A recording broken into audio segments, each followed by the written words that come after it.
The shrimp fork was cold and heavy in my hand when the first real sign of the storm hit. It was that peculiar, heavy silence that settles over a flat landscape right before a funnel cloud drops from the sky.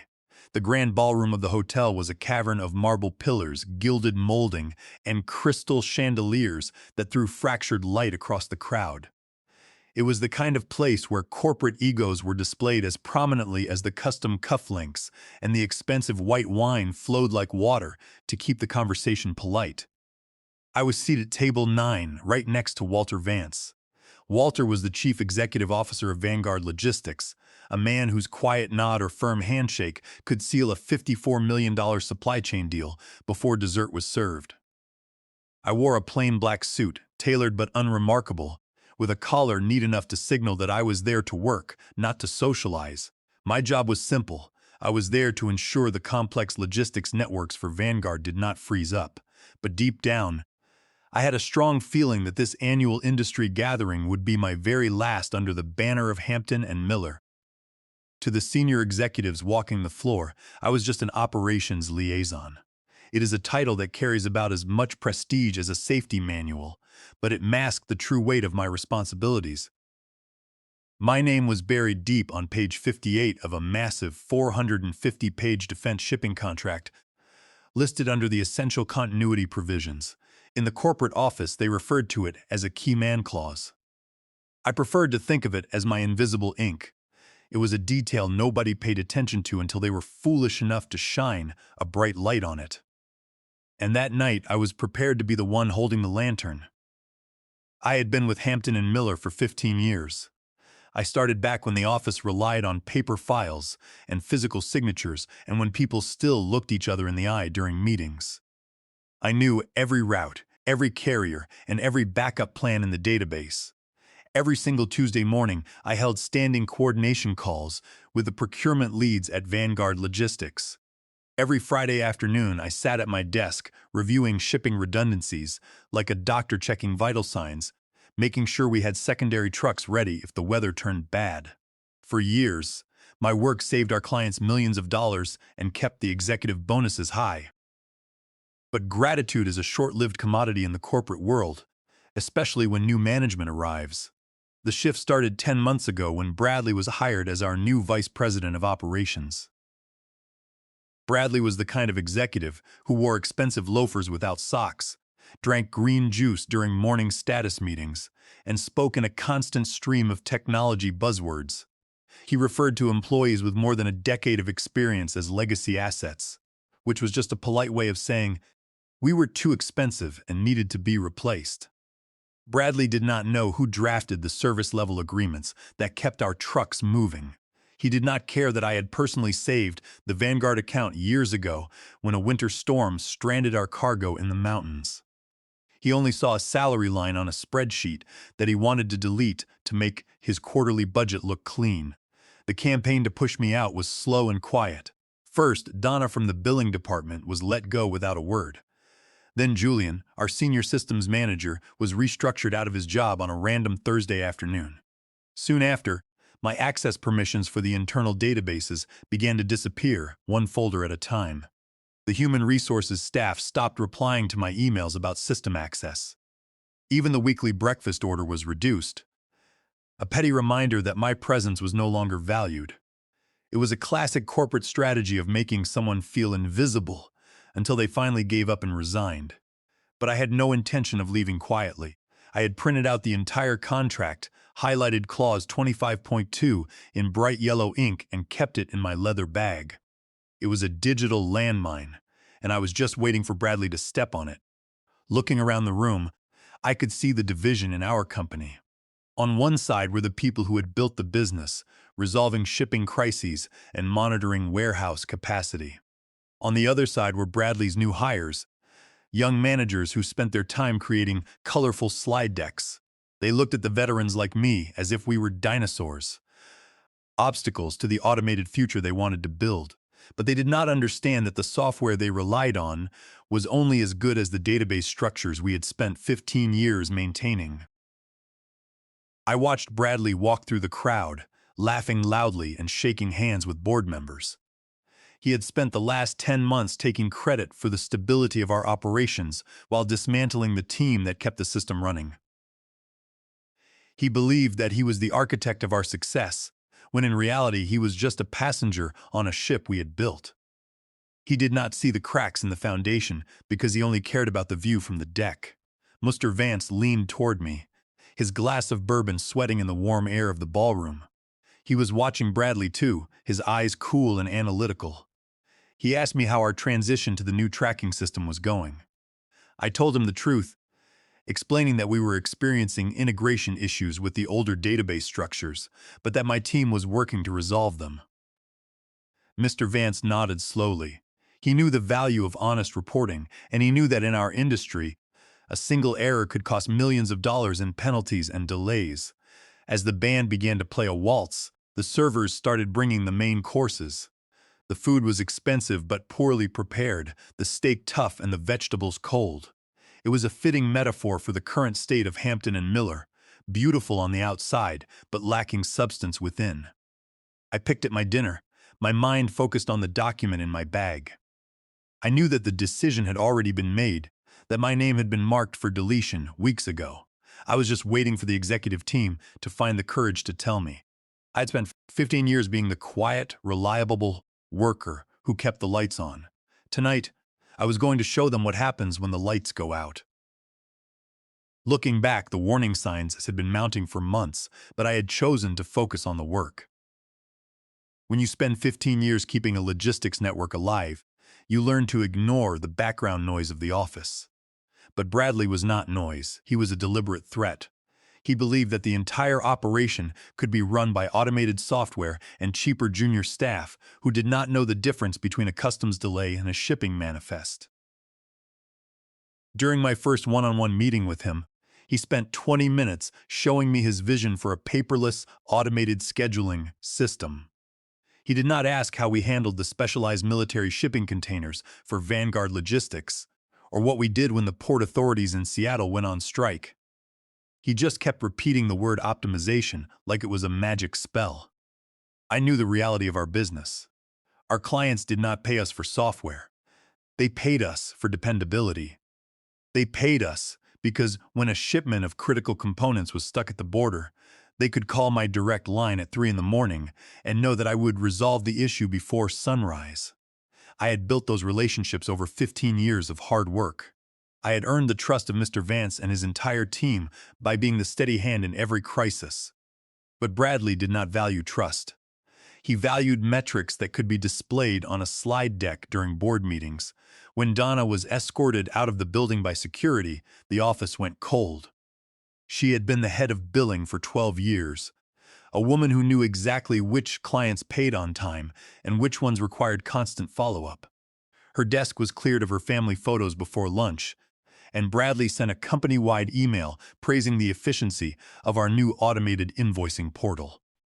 The portal, of course, glitched 3 days later, delaying payments from our top 3 clients. But Bradley simply blamed the IT department and moved on to his next target. That target was Julian, who had built our server infrastructure from scratch. Julian was told his role was being relocated to a cheaper regional office, and he was offered a severance package that was an insult to his years of service. I watched these departures with a growing sense of anger, but I kept my mouth shut. I knew that complaining to human resources would only accelerate my own departure. Instead, I spent my evenings at home, reviewing the master service agreement we had signed with Vanguard Logistics back in the spring of 2008. It was a document written by old-school lawyers who understood that in the shipping industry, consistency was everything. The contract had been drafted after a massive shipping failure in 2006, when a previous vendor had lost 3 containers of sensitive electronics. Mr. Vance had insisted on strict protections to ensure that the personnel managing his account could not be changed without his written approval. Clause 25.2 was very clear. It stated that Stephen was designated as essential personnel for the duration of the agreement.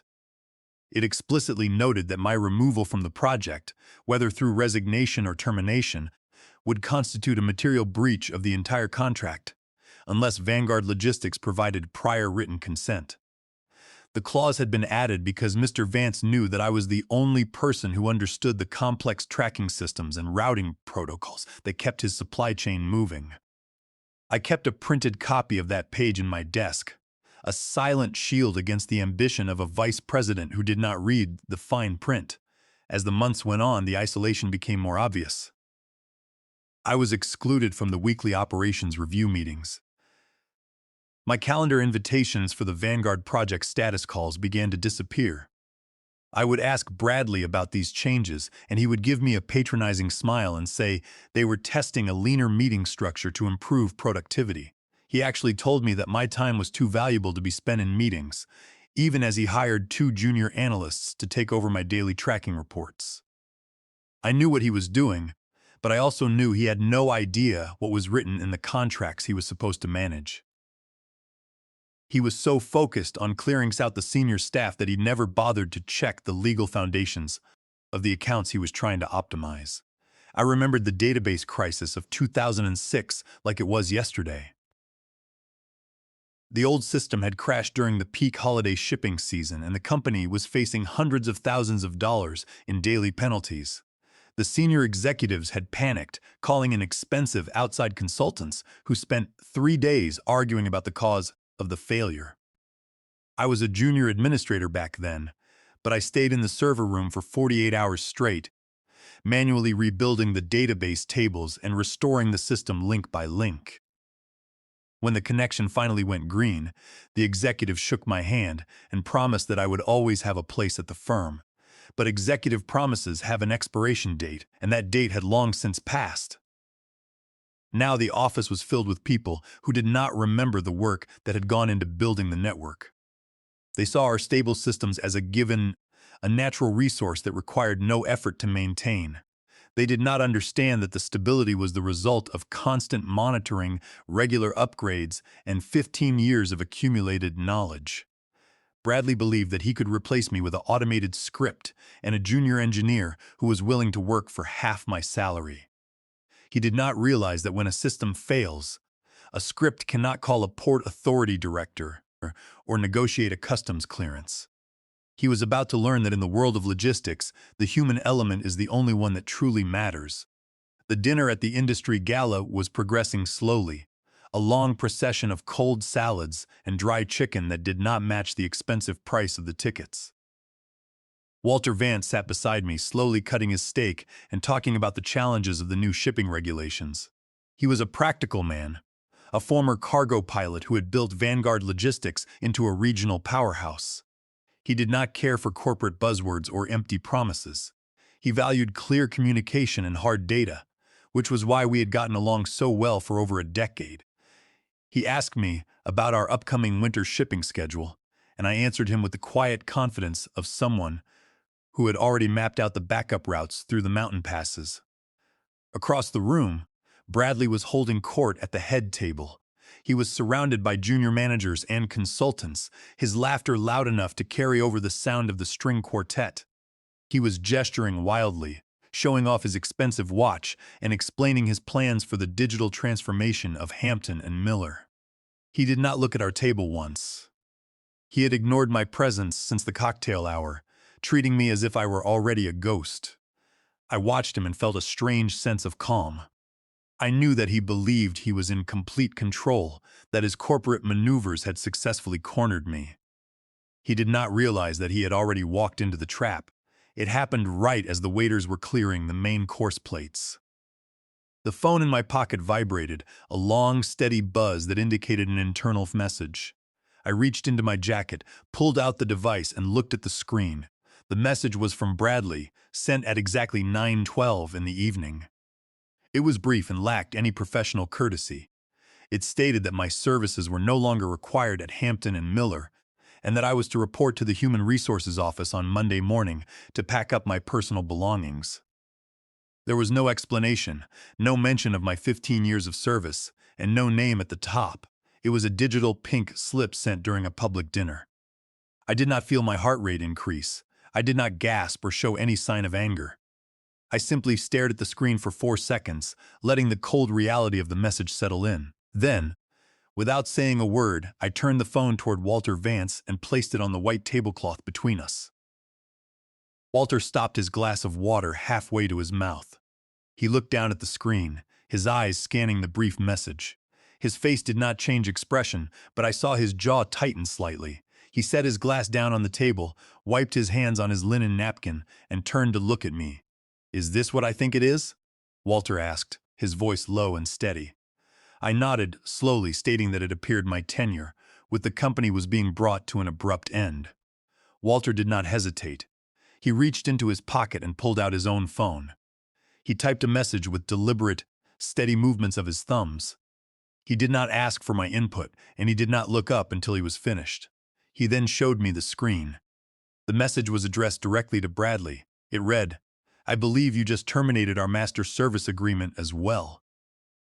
See you in court." Walter looked at me, his eyes sharp and questioning. He asked if I was ready for what would happen next. I looked him in the eye and nodded. He pressed the send button, and the message vanished into the network. We sat in silence for a moment as the server brought the dessert. Across the room, I watched Bradley. His phone was sitting on the table next to his wine glass. I saw the screen light up. He picked it up with a casual gesture, still smiling at a joke someone had just made. As he read the message, the smile froze on his face. The color drained from his cheeks, leaving him looking pale under the bright lights of the ballroom. He stood up so quickly that he nearly knocked his chair over, muttered something to the people around him, and walked rapidly toward the exit. Walter took a bite of his dessert, shook his head, and remarked that they always managed to burn the chocolate cake. I took a bite of mine and agreed. The storm had finally arrived, and Bradley was standing right in the center of the yard. I watched the other executives at the table, who were busy talking about their own projects, and did not notice the drama that had just unfolded. They were discussing the rising costs of fuel and the new environmental regulations, completely unaware that the largest contract in our division had just been dissolved. Walter Vance was already focused on the next step. He leaned in and whispered that his legal team would have the paperwork ready by morning and that he would notify the board of directors of Vanguard Logistics before the end of the night. He was not angry. He was professional. He had spent years dealing with corporate incompetence, and he knew how to turn a breach of contract into a strategic advantage. I felt a quiet sense of satisfaction as I finished my dessert. For 15 years, I had been the employee who solved the problems and stayed in the background. I had never asked for recognition or a promotion, believing that my work would speak for itself. But in the modern corporate world, quiet competence is often mistaken for weakness, and reliability is treated as a commodity. Bradley believed that he could delete my name from the payroll and keep the Vanguard contract because he did not understand the value of the relationships I had built. He was about to learn that you cannot buy loyalty, and you cannot automate trust. Monday morning arrived with the gray, damp cold of late autumn. I walked into the offices of Hampton and Miller at 8:41 in the morning, carrying my leather bag and a quiet sense of purpose. The office was quiet, the usual morning chatter replaced by a tense, hushed atmosphere. The receptionist did not look me in the eye. When I walked past her desk, her attention suddenly focused on her computer screen. I walked to my office, sat at my desk, and waited. I did not turn on my computer. I did not check my email. I knew that my accounts would already be deactivated, and I had no interest in trying to access them. At exactly 8:54 in the morning, Toby from the facilities department walked into my office. He was a young man, only a few years out of school, and he looked incredibly uncomfortable. He was carrying an empty cardboard box and refused to meet my gaze. He mumbled that he had been instructed to assist me in collecting my personal items and to escort me from the building. I told him there was no need to feel bad, that he was just doing his job. I packed my few personal belongings into the box. A framed photo of my family, my favorite coffee mug, and a small desk clock that my father had given me. I left the company awards and plaques on the shelves. They were meaningless tokens of a past that no longer existed. Toby escorted me down the long hallway, past the rows of cubicles where my colleagues sat. Some of them looked up with expressions of shock and sympathy, but most kept their heads down, terrified that looking at me might mark them as the next target for Bradley's optimization campaign. We took the elevator down to the lobby in silence. As we reached the glass exit doors, Toby handed me my box, whispered that he was sorry, and watched as I walked out into the cold morning air. I got into my car, placed the box on the passenger seat, and sat there for 7 seconds. My phone vibrated. It was a message from Walter Vance. Sent at exactly 9:24 in the morning, it said, "Sit tight. This gets fun." By the afternoon, the legal machinery of Vanguard Logistics was in full motion. Walter did not just send a letter. He had his legal team file a formal lawsuit in federal court for breach of contract, seeking $50 million in damages. The basis of the suit was simple. By terminating my employment without Vanguard's written consent, Hampton and Miller had committed a material breach of the master service agreement. The lawsuit detailed the critical role I played in managing the shipping routes for their 7 military supply chains, and argued that my sudden removal threatened the security of those operations. The reaction at Hampton and Miller was immediate panic. Their chief legal counsel, a veteran lawyer named George, reportedly spent the afternoon screaming at Bradley in a closed-door meeting that could be heard through the walls of the executive suite. Bradley tried to argue that the keyman clause was outdated and non-binding, that it was a legacy provision from a contract signed 15 years ago that no longer applied to modern operational structures. But George knew the law. A signed contract does not simply expire because a new manager wants to save money. The clause was clear. My name was written in ink, and the breach was absolute. By Tuesday morning, the firm was in a state of complete lockdown. All internal communication channels regarding the Vanguard account were restricted. The billing records were seized by the internal audit team, and the Human Resources Department was ordered to hand over all emails and files related to my termination. Bradley's phone logs and email archives were pulled, and the board of directors scheduled an emergency meeting for Thursday morning to discuss the financial disaster. I sat on my back porch, drinking coffee and watching the leaves fall from the trees, knowing that the foundation of the company was crumbling and I did not have to lift a finger to help it fall. I spent the rest of the week at home catching up on the tasks I had neglected during my years of long hours at the office. I cleaned the garage, did some yard work, and spent time with my dog, Buster. It was strange to be home during the day, to watch the neighborhood go about its business, while the company I had spent 15 years of my life building was tearing itself apart. I received several messages from former colleagues, asking me what had happened and expressing their anger at my sudden termination. I answered them politely, but gave no details, knowing that the lawsuit would soon be public knowledge and the facts would speak for themselves. The local newspaper ran a small article about the lawsuit on Wednesday afternoon, highlighting the $50 million claim and the potential impact on the local economy. The article noted that the Vanguard Logistics contract was the largest in our region and that its loss could lead to significant layoffs at Hampton and Miller. I read the article with a mixture of sadness and justification. I did not want my former colleagues to lose their jobs, but I knew that the responsibility lay entirely with Bradley and the executive team who had allowed him to dismantle our operations. They had ignored the warnings, cleared out the experienced staff, and now they were facing the consequences of their arrogance. The final board meeting of Hampton and Miller was held on a Thursday evening, and the details leaked to the industry trades by Friday morning.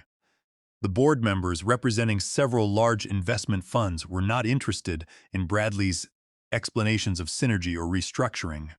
They only saw a $50 million lawsuit, an 11% drop in the company's stock price, and the loss of their most profitable contract. Bradley was placed on immediate administrative leave, his security badge deactivated, and his office cleared out by the end of the day. The firm's general counsel resigned before the weekend, realizing that his name was on too many emails, discussing the plan to push me out. The news of the contract termination hit the industry like a sledgehammer. Vanguard Logistics issued a brief, clinical statement to the shipping trade journals, confirming that they had ended all agreements with Hampton and Miller due to a material breach of continuity provisions. The fallout was swift. Within a week, 2 government audits were launched into Hampton and Miller's shipping compliance records. 2 major aerospace bids were canceled, and 4 of their other top clients announced they were initiating a formal review of their contract terms. The company lost $350 million in estimated value in less than 10 days. All because one executive wanted to delete a single salary from a spreadsheet. On Friday morning, I received a handwritten note from Walter Vance, delivered to my home by a courier. It was written on thick cardstock and contained just a few words. Lunch, my treat, Friday at noon. The location was a quiet Italian bistro near the harbor, a place we had visited years ago during a shipping summit. I showed up 3 minutes early, wearing a comfortable wool sweater and jeans. Walter was already seated at a corner table, a glass of iced tea in front of him, and an 8-page folder resting on the white tablecloth. He did not waste time with small talk. He slid the folder across the table toward me and stated that he was creating a new position at Vanguard Logistics, Director of Continuity. He told me that I could set my own hours, define the scope of the role, and build my own team. He added that the salary was double what I had been making at Hampton and Miller, and that the contract was guaranteed for 5 years. He looked at me with a serious expression and remarked that he could not afford to lose the one person who kept his trucks moving. I looked at the contract, then reached into my bag and pulled out the printed page 58 of the old Hampton and Miller agreement. I laid it on the table between us, pointing to the yellow highlighted clause, 25.2. I told Walter that I would accept his offer under 3 conditions. First, I wanted the word legacy banned from my title and department. Second, I wanted the sole authority to select my own successor when the time came to retire. And third, I wanted this old page framed and hung in my new office as a reminder of what happens when people forget the value of the workers who build the foundation. Walter smiled, a genuine grin that wrinkled the corners of his eyes. He agreed to all 3 terms without hesitation, stating that he had already purchased the frame. We shook hands, signed the agreement, and finished our lunch in quiet satisfaction. Today, I sit in my new office overlooking the harbor, the framed page 58 hanging on the wall behind my desk. I spent 15 years building systems that other people took for granted. In the end, they tried to erase my name to save a few dollars. But they forgot that the most important parts of a building are the ones you cannot see, and if you try to pull them out, the whole house comes down. I watched the ships move slowly across the harbor, their container stacks neat and secure. I felt a deep sense of peace, knowing that my career was back on solid ground and that I was working for a company that valued my experience and dedication. I had spent my entire adult life working in logistics, a silent witness to the movement of goods and capital that drives the world. I knew that the work was not glamorous and that most people never thought about how their packages arrived at their doors. But I also knew that without the people who managed the routes and resolved the crises, the entire system would grind to a halt. My new office was quiet, the only sound the hum of the air conditioning and the distant call of the gulls. The framed page 58 hung on the wall, a warning to anyone who entered that in our business, contracts are not just paper, they are promises. I picked up my coffee mug, took a sip, and smiled. I had been the quiet systems worker who stayed in the background for 15 years. But when they tried to push me out, I showed them that the quietest people are often the ones who hold the most power.